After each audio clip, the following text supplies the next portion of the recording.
Hello and welcome to the first in a series of programs in which we look at the 2025 budget. Now it's a $1.3 trillion budget and agriculture has gotten a big chunk of it. With me in studio is the Agriculture Minister Zulfikar Mustafa, and today we'll be talking about those measures provided for in the budget with more particular emphasis on agriculture. With me conducting the interview will be Ms. Jenna Cameron. She is the Communications Officer at the Ministry of Agriculture. I'd like to welcome you all to the studios of NCN. $1.3 trillion, the biggest one ever, biggest for agriculture as well. Your thoughts? So first of all, Chris, as I've been saying, I just commissioned two major projects over in Region 5, and I mentioned that those areas. That this year's budget have something for every single strata, every single section of the Guyanese society, and this year's budget will continue the transformation that started in 2020. Will continue the modernization, and as you mentioned, it 1.382 trillion, the largest budget, but at the same time, our sector, the agriculture sector, I am very satisfied that we have a large amount of budgetary allocation to expend for this year. We will continue the modernization. We will continue to ensure that we use this sum effectively to enhance the lives of the fisher folks, the farmers, the stakeholders in the agriculture sector. And as I said, that the benefit in this year's budget is tremendous. Before we go into the agriculture sector, I know you would want to talk about the other sectors, the benefit for the other vulnerable groups. But we have seen last year our country perform extremely well, where we saw 43.6 to be accurate, 43.6% growth in the country's GDP. And if you look at that, we were the fastest growing economy in the world. And that tells us something. That tells us that we have prudent management. We have a country whose economy is moving rapidly, and not only because we are an oil and gas producing country, we experience that kind of growth of 43.6%. But the non-oil sector would have contributed tremendously to that. We have from the non-oil sector 13.1% growth coming out of the non-oil sector. And for me, I am very elated as the Minister of Agriculture, because the 13.1% that contributed to the 43.6% growth to the country's GDP, agriculture would have contributed 11% of that growth. And that is tremendous. You know what is 11% growth in the agriculture sector? And we will discuss over your program. I think we will discuss a number of issues in how we'll continue to move this sector forward. But I am very happy to see that this budget, as I said, has tremendous benefit to every section, every strata of Guyana's society and the Guyanese community. All right, Minister, you spoke about the growth. I know over the last year, a lot was done in the agriculture sector. Before you touch on the other sectors in the budget, let's deal with some agriculture areas. Can you give us an outline of some of the areas, some of the sectors that saw growth in 2024? So, as I said, the agriculture sector contributed 11% of the country's growth last year. And besides sugar, besides sugar that contracted 21% from last year's production, all the other sectors within the agriculture sector would have grown. For example, rice. We have seen tremendous growth in the rice sector. As a matter of fact, for the first time in our country's history, we have surpassed the 700,000 ton mark. That's an achievement for us, right? We never ever before produced 700,000 tons of rice. The production last year was 725,000 tons of rice we produced. We have seen growth in the other crop sector, fruits and vegetables. We've seen growth in the livestock sector, 24% growth in the livestock sector. We saw growth in the fishing industry, the new and emerging crops. For example, we are now on corn, on soya producing country. When we start out in 2020, we said that we have to bring down the cost of livestock feed. We have to produce our own livestock feed. We have to be self-sufficient in producing all the needs for our livestock farmers. And when we assumed government in 2020, we went and we met with the various stakeholders, especially the poultry farmers, and we earmarked the Takama area to start the cultivation of corn and soya. Now we have intensified that, and then by the end of these 2 crops for this year, I think we'll be self-sufficient in cultivating 25,000 acres of corn and soya twice per year. As long as we can do that, then we will also be a net exporter. That is how tremendous the agriculture sector performed. For example, we worked with the farmers, the fish farmers, Region 6. They used to produce 10,000 kilograms of shrimp monthly. They used to do it in a subsistence basis. The president said, let's work with them. Let's try to enhance their area. And we did that. And now last year, we increased production from 10,000 kilograms monthly to approximately 120,000 kilograms monthly. We had produced 1.2 million kilograms of shrimp last year coming out from the brackish water shrimp industry. So you could see the agriculture sector, we are moving rapidly. We are making Guyana more food secure. And you know where we took this sector from. When we took the sector was run down. People had lost confidence in the sector. The former government would have de-emphasized the sector so much so that we had lost our place in CARICOM. Today, Guyana is a shining light in CARICOM. Every single country in CARICOM, they are looking towards Guyana for that leadership, that expertise that we have, and we are working with them in places like Trinidad and Tobago, Barbados, St. Lucia, St. Vincent, you call it. They have been working with us, and I think our president, he is given excellent leadership. Since he have retook this position, or since he have taken up the leadership in agriculture and food security in CARICOM, we have seen a renewed interest not only in Guyana, but the entire Caribbean. We have seen a renewed interest in agriculture. Places that, countries whose economy were built on tourism, was built on other areas, oil and gas. Now they are embracing agriculture. They want to do what Guyana is doing because there is successes in our stories. There are successes in our stories. And when a sector can perform and we can have an 11% growth from the agriculture sector, notwithstanding all the challenges that we have had over the last year, I think that is tremendous for us as a country. One of the things that you've done as a ministry and as a government is in not only in providing support to farmers through infrastructural development and so on, but you've also been providing social interventions that have helped single parents, persons in low-income areas, get into business of poultry rearing, perhaps, getting into cash crop through these support programs that you've had. It has set up the stage for the provisions in this year's budget for social interventions. Yes, and that is good. So you're right. As a government, we cannot only expend or increase budgetary allocation and expect that we will have enough production. First of all, you have to build the confidence of the farmers.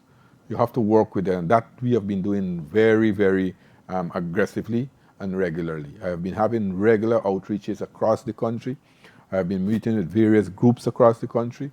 We have been working in partnership, and as you mentioned, there are programs for various sectors, various sections, of the population in the agriculture sector. You mentioned the single parents, especially female. We started the Cutthroats Project at NARI. We targeted the single parents and especially female to get help from that project. We are producing the roses there and sold it for just about between $200 to $500. They are reselling it for $2,000. We have a very, very aggressive poultry program in terms of the Black Giant program that we have thousands of black giant boards we have delivered to females across this country so that they can get involved in some form of some activity that will help benefit them economic activities. We have started the broilers program with women. And you know for a fact, let me tell you that, I don't know how many Guyanese would have known this, but the president gave instruction that every single project coming out from the Ministry of Agriculture must include 35% women and youth. And that we have been doing. So you have a lot of women involved, but then the young people. How we can attract young people into the agriculture sector. And here again, we try as much as possible to be innovative, to capture the imagination of young people in this country. Because young people today, they don't have an interest in agriculture because they thought, or they feel, or there's a perception out there that agriculture is a menial job. It's a job that you have to do more physical work. Now we are changing that scenario. We are making agriculture more enjoyable for young people. They can do it. We are making agriculture less labor intensive and more modern. So what we did, we formed a company called the Agriculture Innovation Entrepreneurship Program, where we target a number of graduates coming out from the University of Guyana, the Guyana School of Agriculture. And today, since that program has started, we have built over 600 shade houses across the country. Hundreds of young people, graduates, who are doing clerical work, pushing paper and pen behind a desk. They are now involved in agriculture. They are now practicing what they would have learned in the classroom, sharing their skills out there to enhance this sector.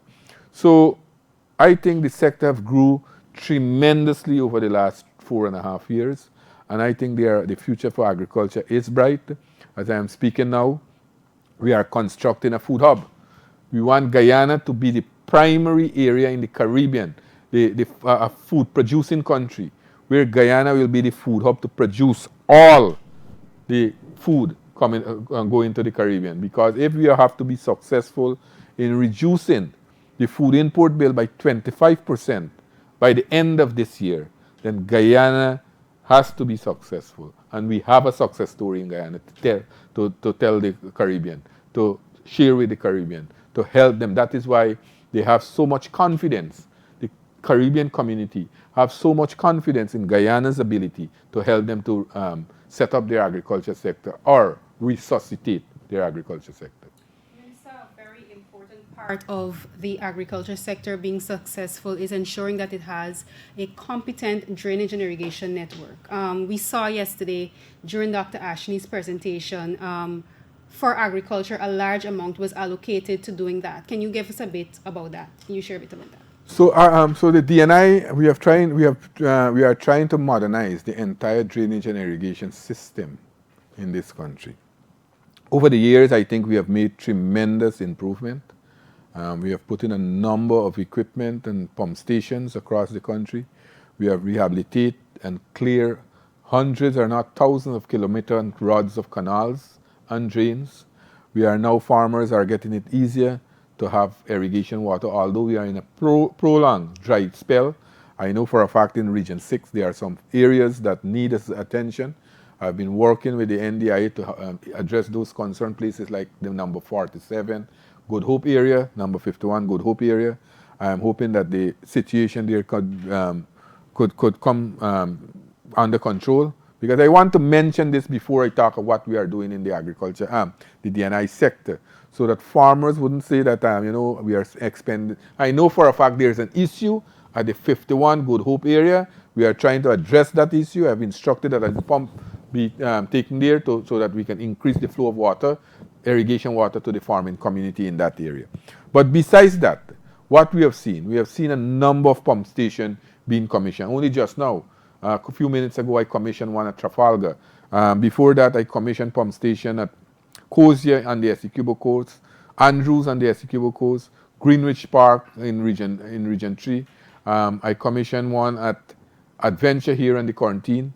And in the coming weeks, I will be commissioned. I just commissioned one at Trafalgar in Region 5. In the new weeks, I will commission at Montrose and Liliendal on the East Coast. I'll be commissioning another one at Canals Polder in Region 3. We have another one being built at Cottage in Region 5.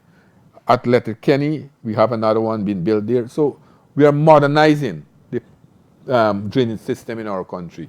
Whilst we are doing that, we are also rehabilitating a number of sluices, make them more efficient so that we can complement the drainage time in these communities so that we can stop or ease flooding, because there are a number of problems sometimes farmers are experiencing.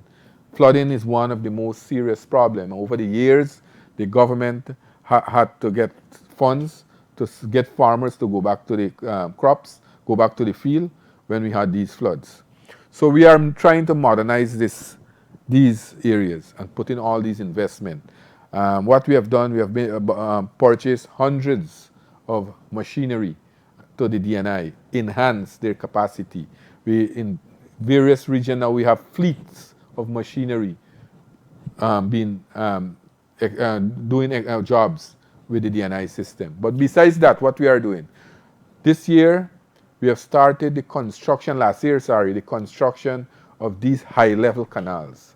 You remember or you know the Hope Light Canal that we have on the East Coast at Hope. That canal, when that canal was done, they used to call it the Jagdeo White Elephant. Well, that canal proved its worth. When we had the major flood in 2021, areas around that area was not flooded out because the water normally drained directly from the backlands right onto the Atlantic. Now in Region 6, we are building 2 of those canals. One at number 51, 52 area, and another one will be built in the central quarantine area from, I believe, Lancaster, Manchester area. Those 2 high-level canals will drain thousands of acres of land in Region 6. And not only cultivation land, but also areas that like livestock, we're talking about residential area, all will be drained. It's high level. These canals can be drained 24 hours a day. And the contracts have already been awarded in Region 6. Works have already commenced. We are building an embankment from number 66 to Kanji so that backland water will not come and encroach in the cultivation area and the residential area. The backland water will drain directly straight out to the Atlantic. We are doing the same thing in Region 5. The tenders are out, the design have already been completed, and the embankment from Mahika to Abari have already been awarded, and now we will be awarding the contract for the high-level canal directly.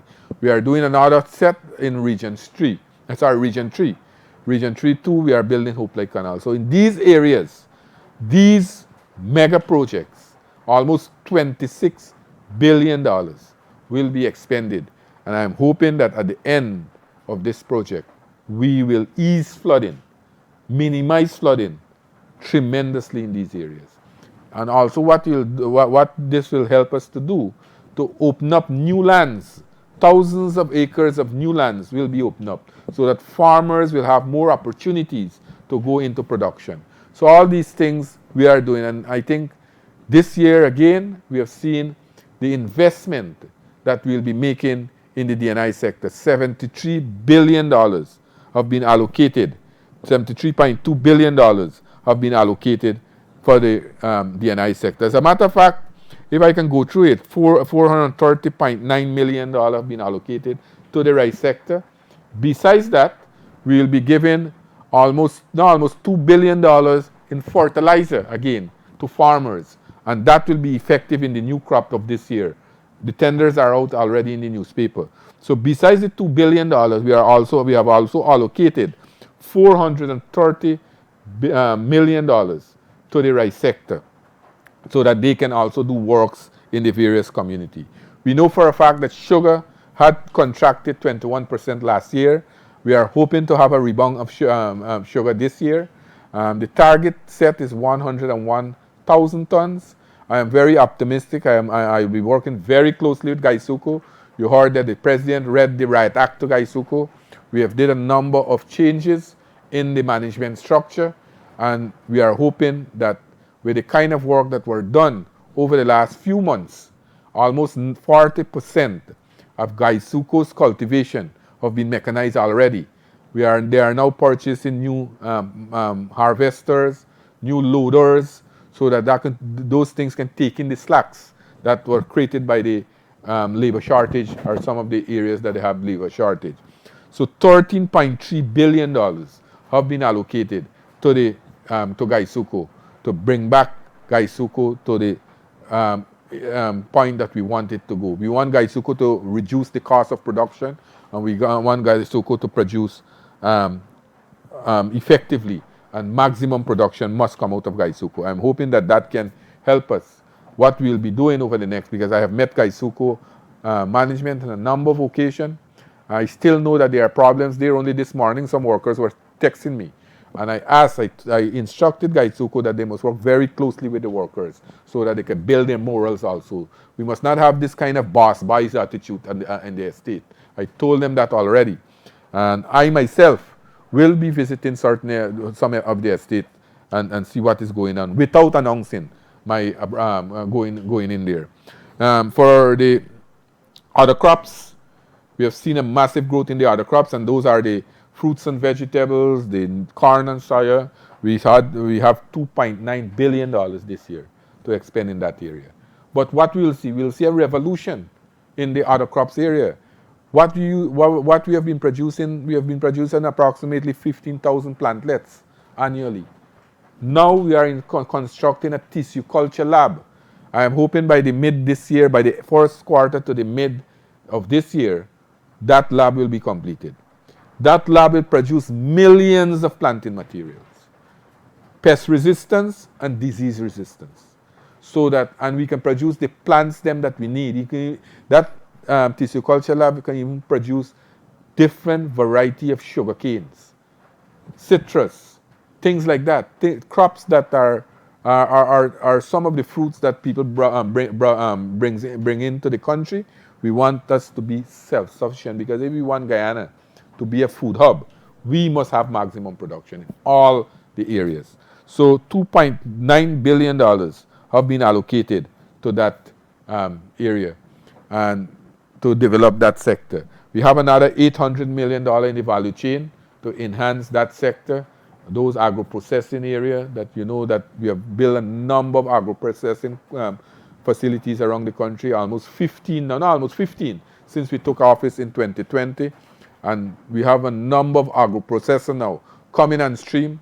We have our produce being more value added, and our produce are being processed now. A number of new products have come out in the market, in the agro-producing market. And there we will continue to work. $800 million have been allocated to that. We have $1.7 billion allocated to the fishing industry, the aquaculture and fishing industry. And you know what we have been doing? Only just now we commissioned a new wharf at the Edwards, near to the Berbice River Bridge. Fisher folks there are very happy. We built a tarmac, we built a shed, we built a good wharf there for them. And over 100 landing sites and fishing wharves around the country, we have started developmental work going across. If you go at the main fishing site in Georgetown now, the Meadowbank Wharf, we have transformed that place. We built a new wharf there. We build new sheds at the Meadowbank Wharf. We built a tarmac. We put in lights, washroom facility. We enhancing the aesthetic there. We put in security. So people are plying their trade in a more comfortable environment. The same thing we are doing in Mondripo and those other major fishing sites, Rosignol. We built a new building for the fisher folks on the quarantine, number 79. So $1.3 billion will be expended into that program to continue the development in the fishing sector. You know for a fact also, we have been purchasing these tracking devices that we give to the vessel when they go out in the Atlantic. We can track them. If they are in distress, we can know where they are and find their location. So we have the main center in Georgetown that we look at it and can monitor those vessels. And then in the DNI sector, we have $73.2 billion allocated, giving us a total of $104.6 billion allocated to the agriculture sector. We have seen a 6% increase from last year to this year. And that augurs well for us. because the agriculture sector is poised once again to move the country's food production in a different sphere, at a different level. This year, I am hoping that the food safety lab we already build a food safety lab. We'll commission in very shortly. We build a brand new abattoir in Region 5 that will be commissioned shortly. The food hub is in the process of being built. So all these facilities are going up.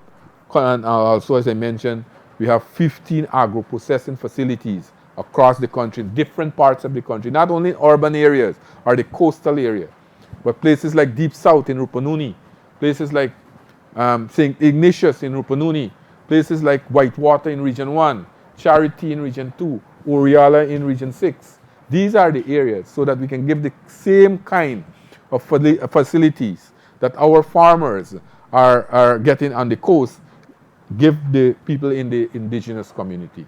So we have seen tremendous improvement there.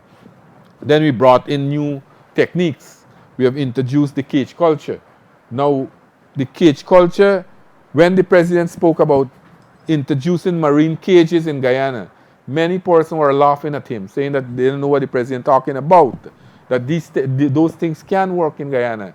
It can work in places like Vietnam, Asia, Vietnam, Thailand, those countries. But we proved them wrong. We proved them that we know what we are doing. We proved them that we have a vision. This PPP civil government, we have a vision. We have a plan. And what we have done, we did the pilot project in 3 areas on the Essequibo. We did it at Mainstay, Kapoi, and Mashabo. And it was very, very successful. Now, we are in the process of installing another 50 cages. And we targeted the indigenous hinterland communities.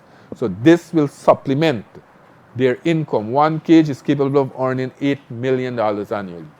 So if you put 2 cages in a community, in a village, that will give them $16 million, leaving out the LCDS funds that we're giving them, leaving out the presidential grant that we're giving them, and leaving out the earnings that they get from royalties and other things. So you can see not only on the coastal area there are opportunities, but in all the areas in our country. You could name it. So the agriculture sector is moving and moving rapidly, like other sectors in the country. Right. As we wrap up, describing the social interventions in the budget this year, what are some of the highlights you'd want to share with us in terms of what it does for the people? Well, we have seen the other sectors and sectors that are important, like what people depend on everyday services, like the health sector. We have seen massive increases in allocation. You know, we are building a number of new hospitals across this country. They will complete this year, right here in New Amsterdam, right next door to this station. A new hospital is being built, a state-of-the-art hospital. The same facilities that people are going to Georgetown for, the same facilities we'll have here. So that hospital will be complete. Another one is being built at number 75 on the quarantine. Another one is being built at Bot in Region 5 and different parts of the country. So we have seen massive improvement in the health sector. We have seen an allocation of $10,000 being allocated to people to have medical treatment. We have seen the continuation of the spectacle program for the vulnerable group, the pensioners, the school children. We have seen the screening for the women for cervical cancer continue. All those are benefit coming out. We said when we took government in 2020, we said before this first term end, we'll double old age pension. This year, old age pension will double to $41,000. We increased public assistance to $22,000. We are increased, we said when we were in opposition, because you know that the former government would have discontinued the school cash grant. We said we'll reintroduce it, but we have only reintroduced it. We extend it to the private school, and we increase it over time.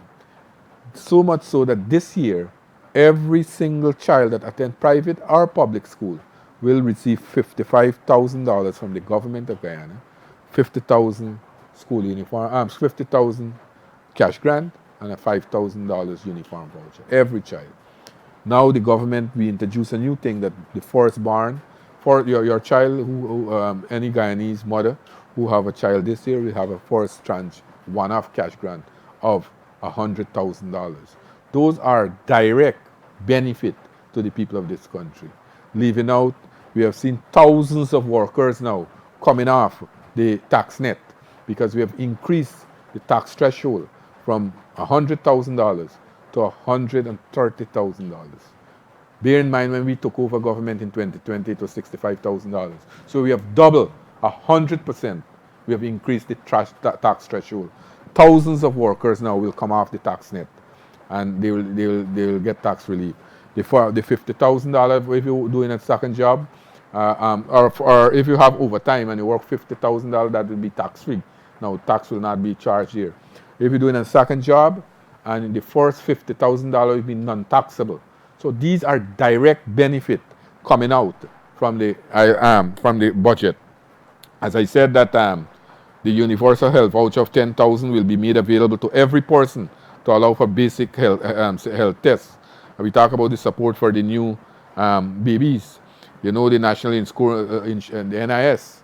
Those persons who did not make 750 contribution, they are not entitled for a pension.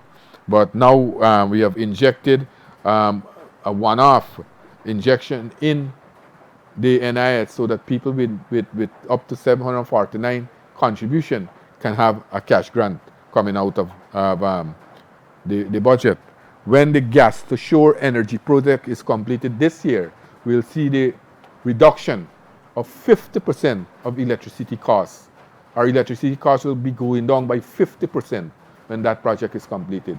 And the completion of the Demerara Harbor Bridge toll will be abolished across the country. And I know for a fact right here in Berbice that the bridge toll to cross the Berbice River Bridge now for a hire car is about, I think, about $1,800 or $1,900.